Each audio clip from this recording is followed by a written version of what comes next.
Assalamu alaikum wa rahmatullah. Abdelbari, it's very nice to have you on board for the very first episode of AE Talks, where I primarily try my best to bring people whom have truly left an impact on my life, on people I know. And I thought to myself one day, why not make a platform that would maybe change someone's idea about a certain idea or perspective or even a thing?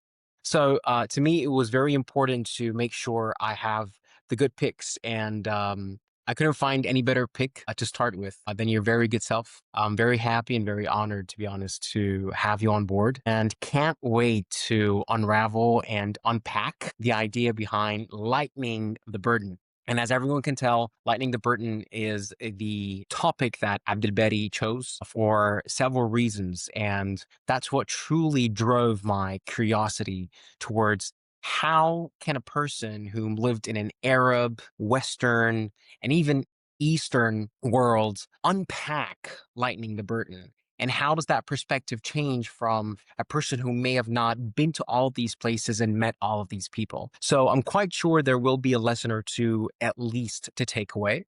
And hence, I would first like to welcome Abdelbari on board and hear you out, my friend. How are you doing? The honor is mine, and the pleasure is mine to also be here with your podcast. And even though I don't feel like I'm worthy to be the first person ever on your podcast, but I'm very, very honored to be here with you and then share my journey and share the lessons learned, as well as the experiences I encountered in the world. Honestly, very, very honored to be with you here today. Thank you. Thank you so much, Abdelbari. To be very frank, you're one of the reasons who sparked this idea in me, at least just to say the bare minimum. It was a conversation that we had after a long hiatus for almost 8 years, if I'm not mistaken, or 5 to be exact. And that call just reminded me of how beautiful, simple conversations can be and how powerful they could have an impact on your daily life. So that call just sparked this tremendous energy. And I started thinking to myself, what if more people heard this? Maybe not everyone wants to hear this, but maybe there's a person out there who might actually benefit from that. And that's to us, I believe, a job well done. So, with that being said, please allow me to jump into the trenches and right away ask you right off the bat. At the ready for those who may not know you yet, how would you describe the work you do and what led you to do it? Yeah. So Jazakallah khairan again for having me. And I truly believe in the power of conversation and communication. And actually, I feel that this is the time that we need it the most because now with all the advance of technology and social media, unfortunately, even though the modes of communication have increased, but the communication, the social interaction between people have decreased at the same time. And so there isn't much of that social connection and that social link between people with the advance of technology. And so that's why I feel that whenever I see somebody, for example, who is down or somebody who needs a conversation, I was like, just go have a talk, go change the environments, meet somebody.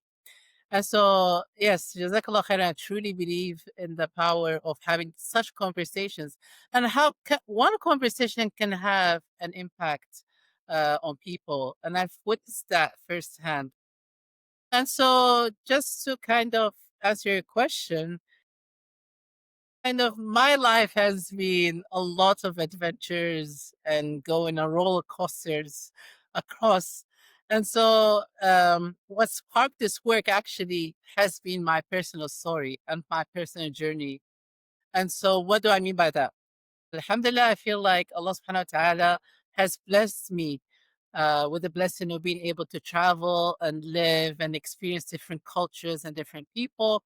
And I remember we used to actually travel even before me going for university. Parents would travel for career and we would move with them as children. And so moving with them as children, I was exposed to that diversity and that melting pot of different cultures and religions and nationalities at a very young age. And so, subhanAllah, I feel with Allah's blessing, I was already able to kind of develop that curiosity mindset, that open mindset. How do these people think? How do these people react? How are these people triggered? What makes them angry? What makes them happy? And it was very, very intriguing and very interesting to see kind of the different perspective and the different approaches to life.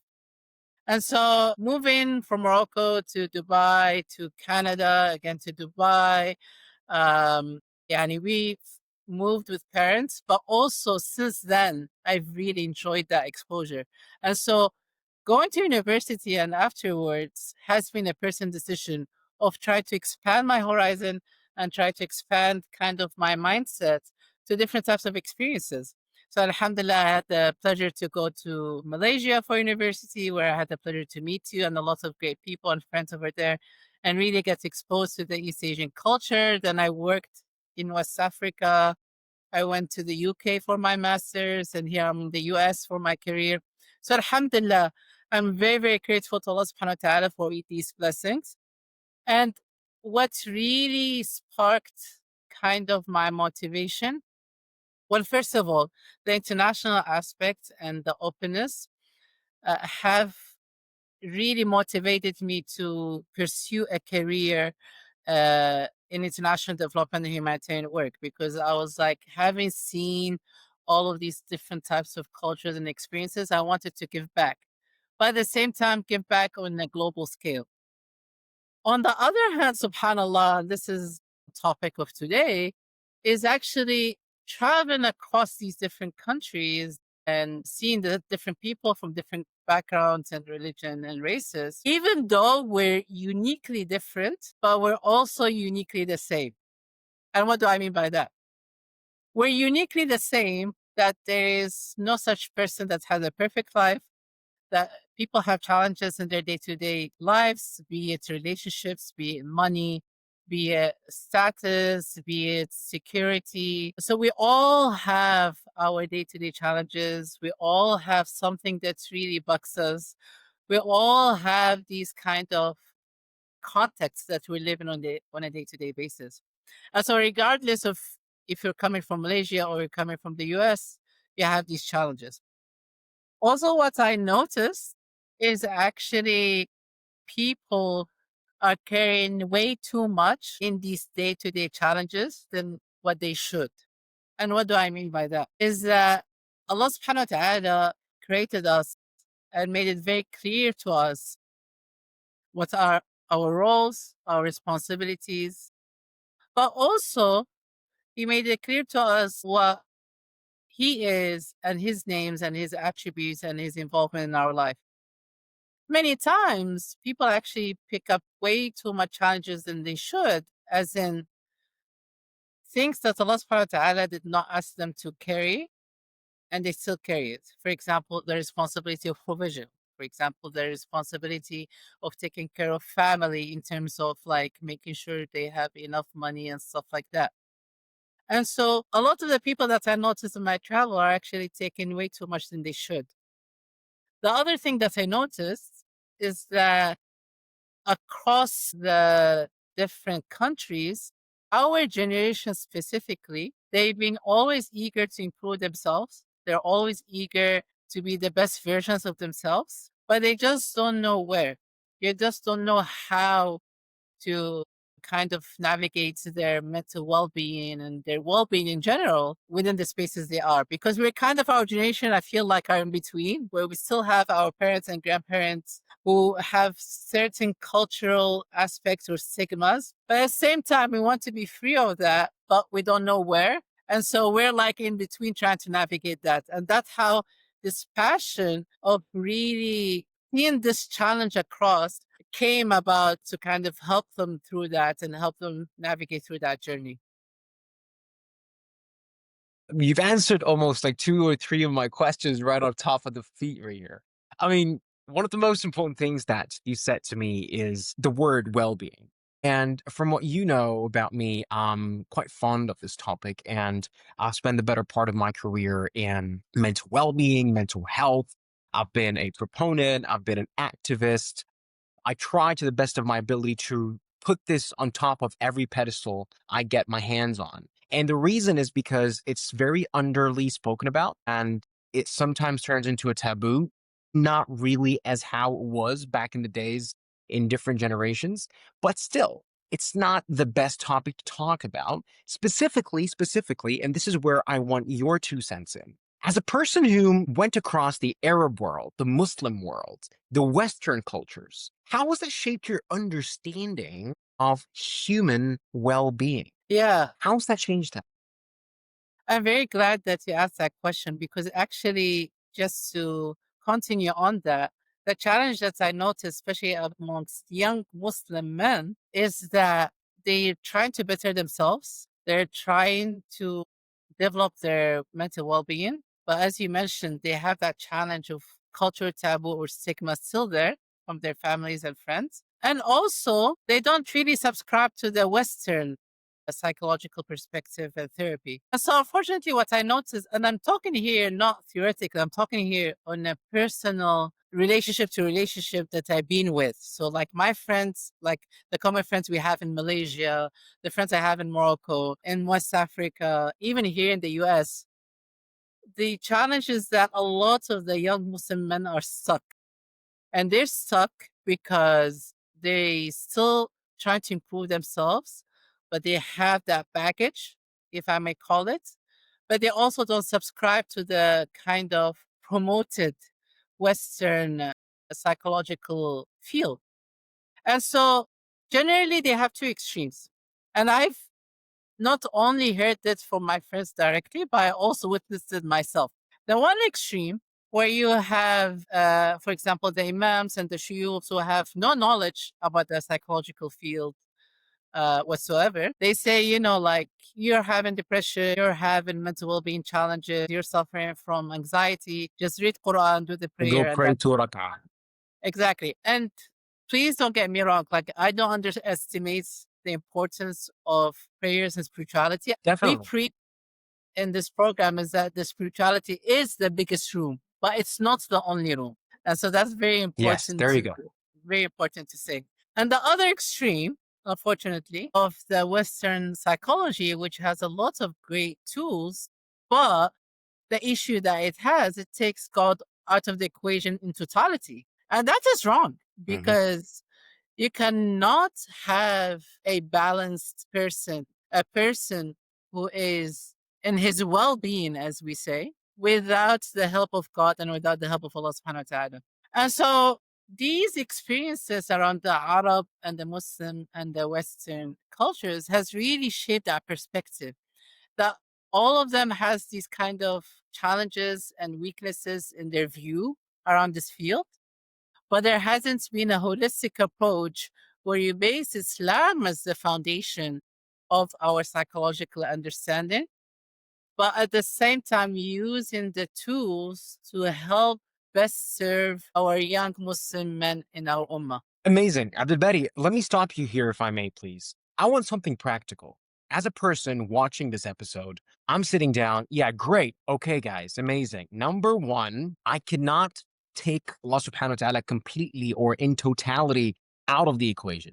But also, I cannot just be blindfolded into believing that this is the only right way without looking into what science says or what the actual studies say too. What I believe we're looking into is the moderation of understanding how we can follow through this path under Allah subhanahu wa ta'ala's guidance, but also with the modern day applications and studies. The question is, as a person who's 25 years old, look at this hypothetical scenario. I'm going through a very rough time.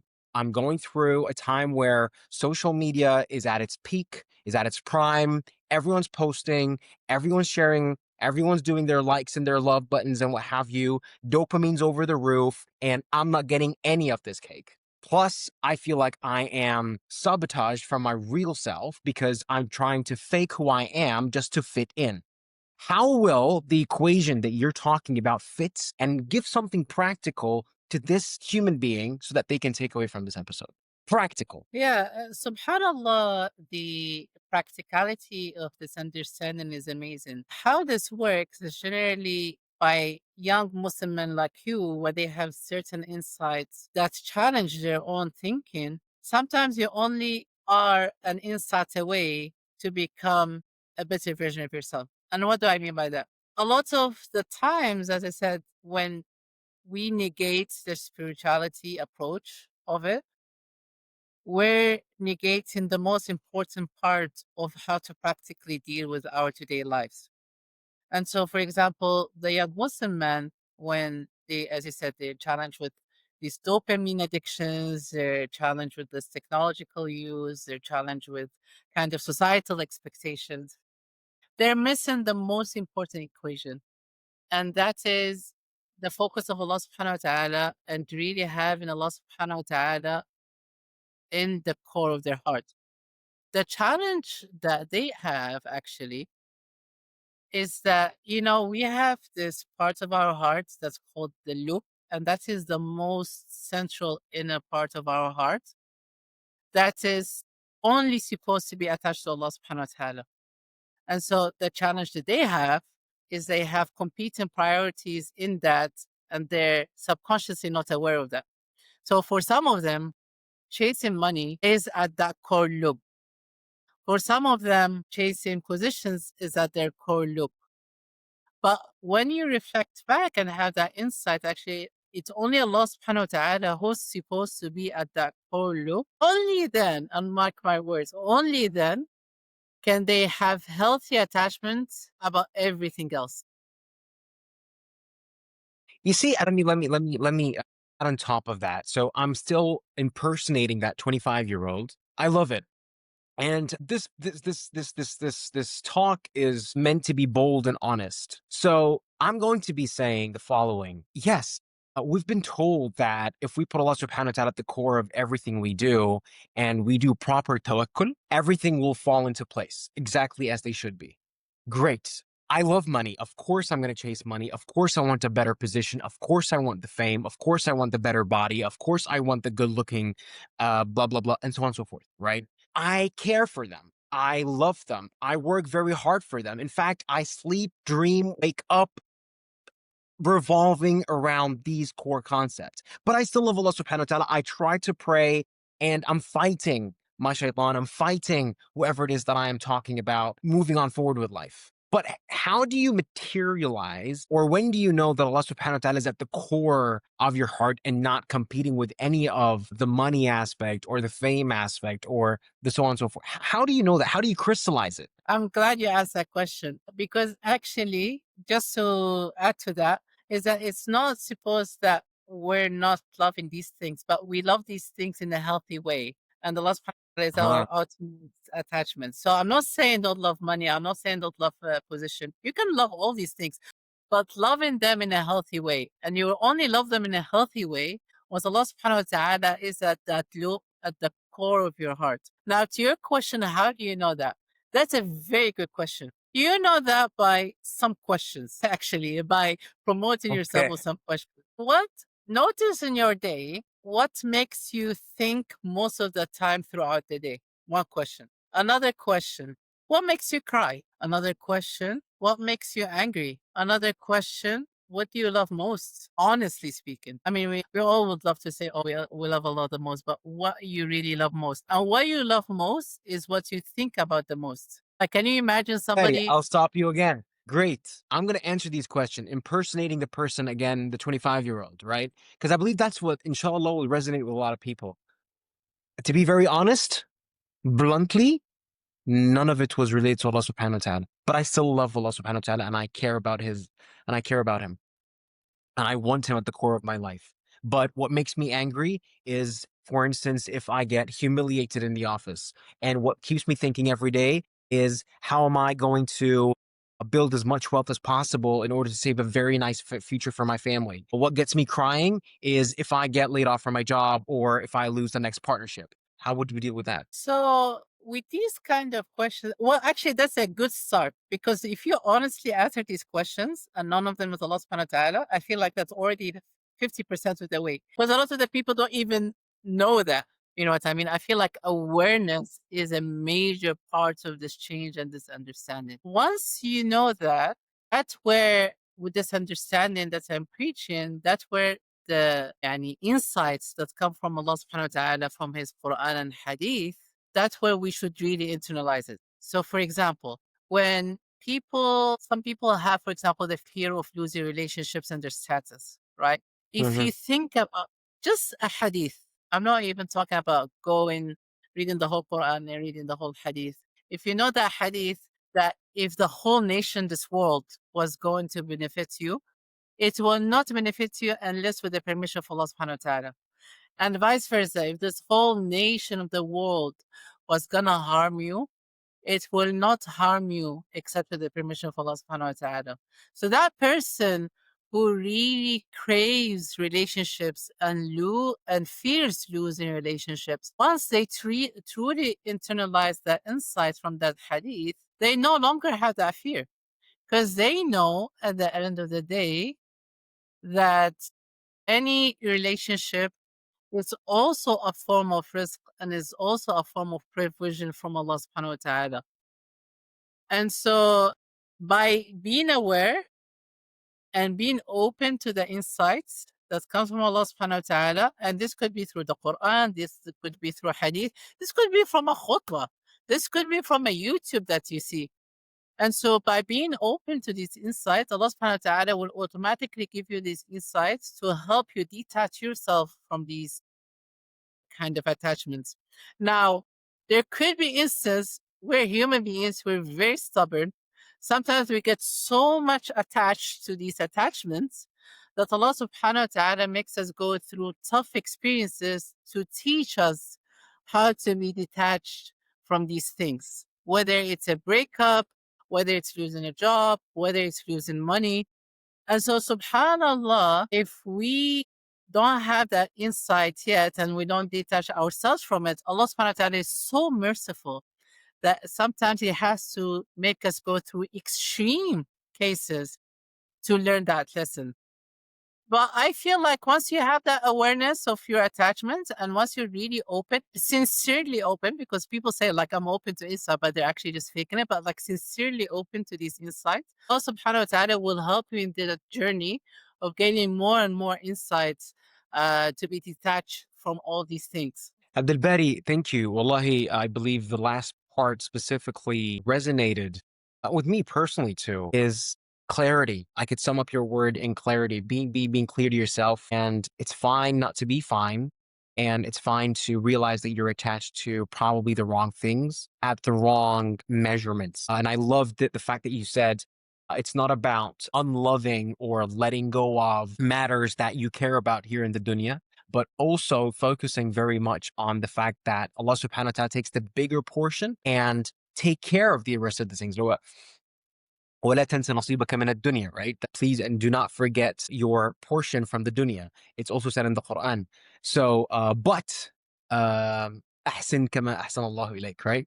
So, and that's how Allah subhanahu wa ta'ala continues in the verse and be excellent, just like how Allah subhanahu wa ta'ala has dealt with you excellently. So I really just And like the can I, fact that you added up. Yeah, please, yeah, please. and can I just add, actually, you know what's helped me a lot in this personal journey and growth, and I'm still getting this insight, is really knowing who is the source. Like really asking that simple question and really reaching that Allah subhanahu wa ta'ala is the source of all of these things. Allah subhanahu wa ta'ala is the source of money. Allah subhanahu wa ta'ala is the source of relationships. Allah subhanahu wa ta'ala is the source of your own health, is the source of your own safety. And so, really, I would love to invite the participants to ask themselves who is the true source of these things?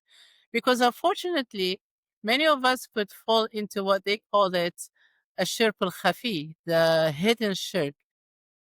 Yes, they believe in Allah subhanahu wa ta'ala, they pray to Allah subhanahu wa ta'ala, but for some reason, they forget and they think their job is the provider. They forget and they think that their mom or their dad or their sibling or their wife is the provider of the love and the comfort and stuff like that. Actually, all of these things are just means. Now, the issue and the suffering that people fall into is when they turn means into a source. And that's where the issue and the suffering comes from. So, really asking who's the I source. love that sentence, turning means into a source. And that's where problems happen. That Exactly. could be the title. That could be title instead of lightening the load. One final question I'm gonna ask you, Abdelbari. I know you're quite tight on time. Once again, vulnerability. Well, no, let's put it that way. Vulnerability is massively misunderstood among men and among women as well. By the way, sometimes. How would you define healthy vulnerability? Yeah, Jazakallah khairan. I feel like the most kind of um, toxic notions, for the lack of terms, even though I don't like to use toxic a lot, but the most misunderstood notion, especially for men, and as you said, even for women, is the concept of vulnerability and responsibility. And so I would like to grab the attention of audience around these two concepts. Vulnerability, for some reason, I don't know, I still have to know what's the source of this, especially in a lot of the Arab cultures and even some Desi culture and even African culture to various degrees, even here in American culture, actually, there's this notion that men cannot cry, men cannot show emotion, men cannot express their emotion. Well, actually, if you look at it, a lot of the stories in the Quran show us prophets explicitly expressing emotions. And so, how many times do we see Allah subhanahu wa ta'ala talk about Yaqub alayhi salam and how he cried and grieved over the loss of his son, Yusuf alayhi salam, to the extent that he even lost his vision. At the same time, the Quran describes him as sabrun jameel, the beautiful patience. And so, subhanallah, vulnerability does not mean that someone does not have patience. On the contrary, somebody could be expressing the deepest level of emotions, such as depression, such as anxiety. I mean, the Quran talks about how Musa alayhi salam used to fear all the time from Fir'aun and, with the Sahara, with the magicians and stuff like that. Over and over again, actually, not even once. But still is one of the Ulul Azm Rusul. For example, with Muhammad sallallahu alayhi wasallam, when he lost his son Ibrahim, he says he gave us a beautiful prescription of how we can still be vulnerable as men, but also obey Allah and also be obedient to Him. And so when he said, "Inna al-ayna la tadma wa inna al-qalba la yahzan wa la naqulu illa ma yurdi rabbana inna lillahi wa inna ilayhi raji'un," he gave us that beautiful prescription that the eye shed tears and the heart feels grief, but we don't say except what is pleasing to Allah subhanahu wa ta'ala, and to Him we return.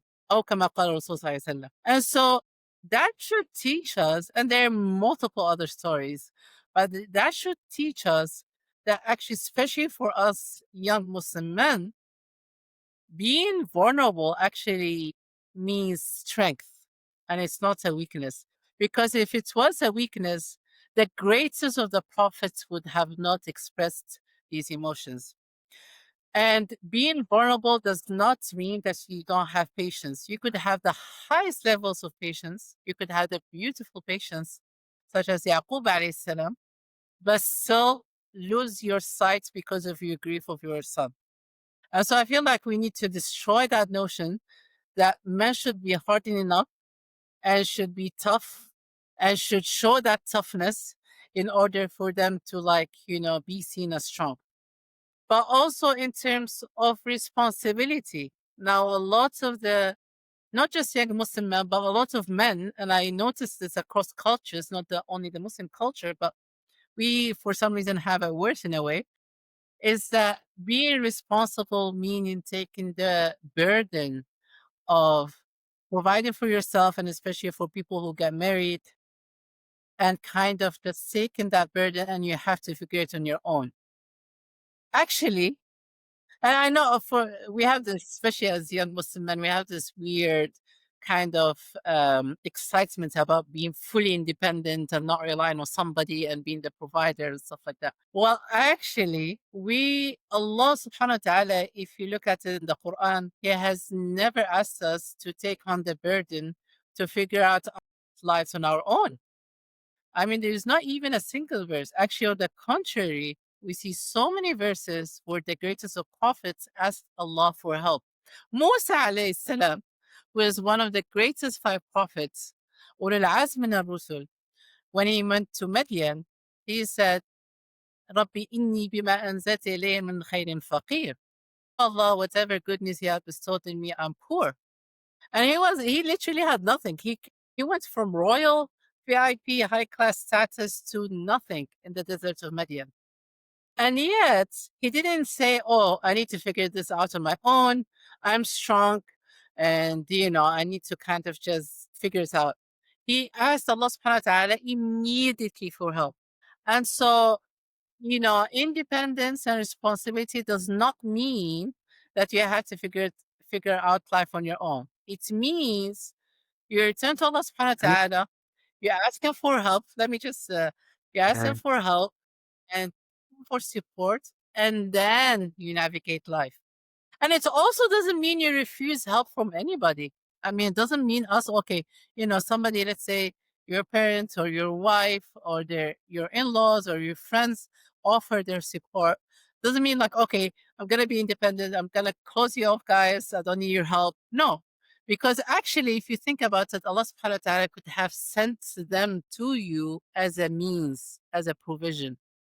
And so you return mm, to Allah subhanahu wa ta'ala asking for help, but also whatever Allah subhanahu wa ta'ala sends you your way, you take it. It would be foolish to leave it. And so that's one mm. side. The other side, I would say, of responsibility, especially for people who, for example, just got married like yourself and stuff like that. It doesn't mean that you are the provider of the family, because actually at the end of the day, Allah subhanahu wa ta'ala is the provider. And you don't have, especially for newlyweds, you don't have to carry this burden that, I need to be provided for my family. Yes, you take the means. Yes, you put the effort. Yes, you try what you can.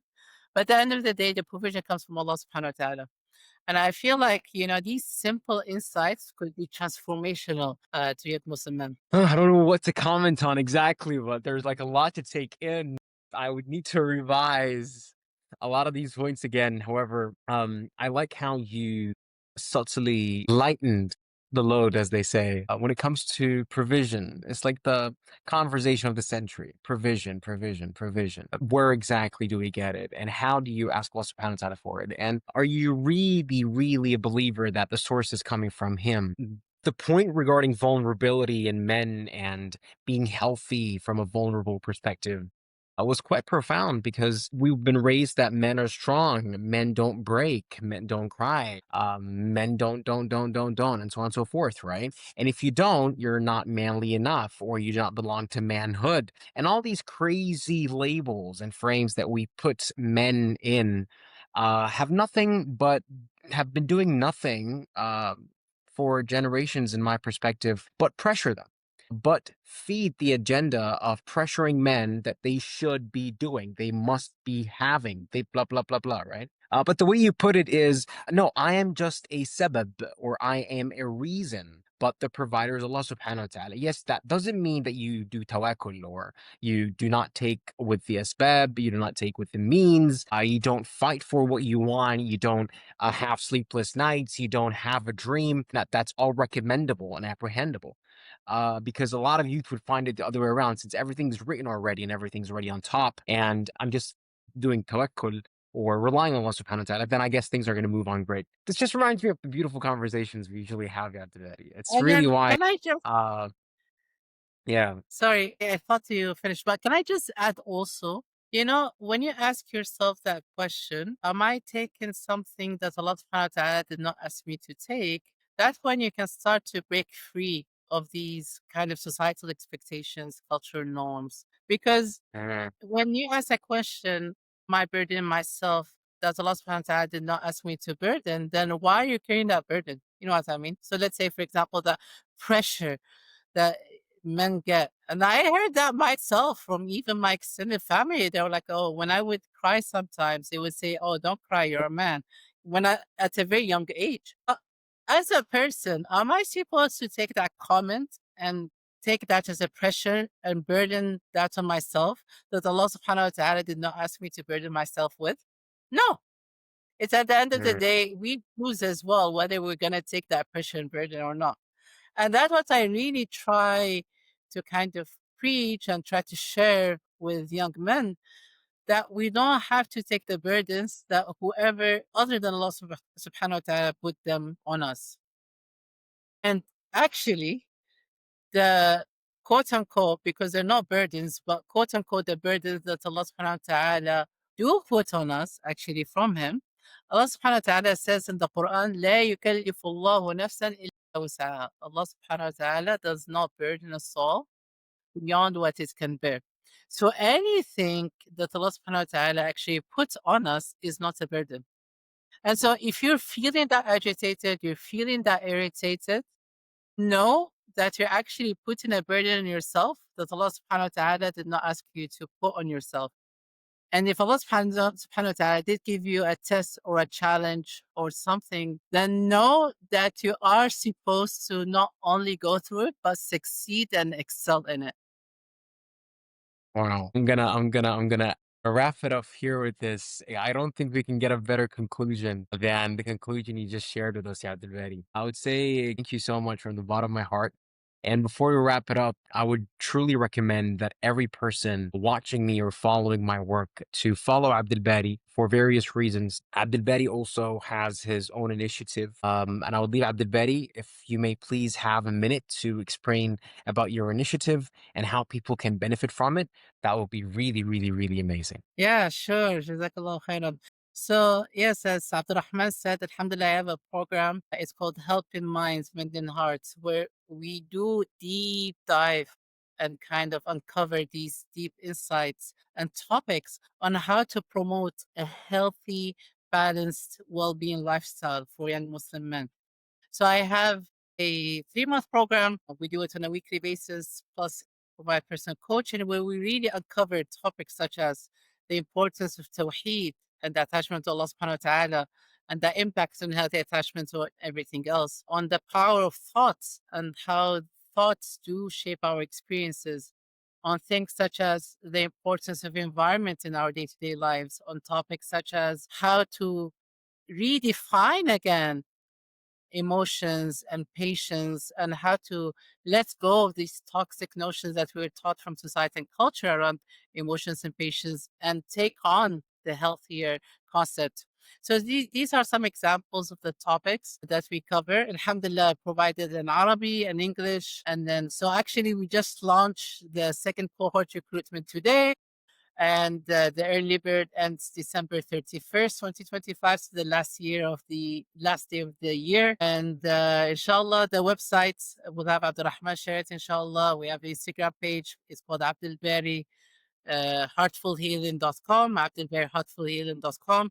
And inshallah, we'll have my friend share it, and all are welcome. And bidnillah, inshallah, what we're going to do is we're going to have all of his details in the caption where you can find him, where you can reach out to him, his websites, and the work he does. I truly recommend you follow him. And I truly hope and wish you the best of the best, Abdelbari. You've been a great brother. And thank you so much for the insights that benefited me, first and foremost. Some deep reflection will be done tonight. And with that Just being don't said, I really overthink want to it. say, just This don't kind of overthink it. this Yeah. kind of understanding comes without overthinking. So just take it easy, inshallah. Thank you so much. And I wish you all the best. And I truly hope that we can circle back again to more episodes, inshallah.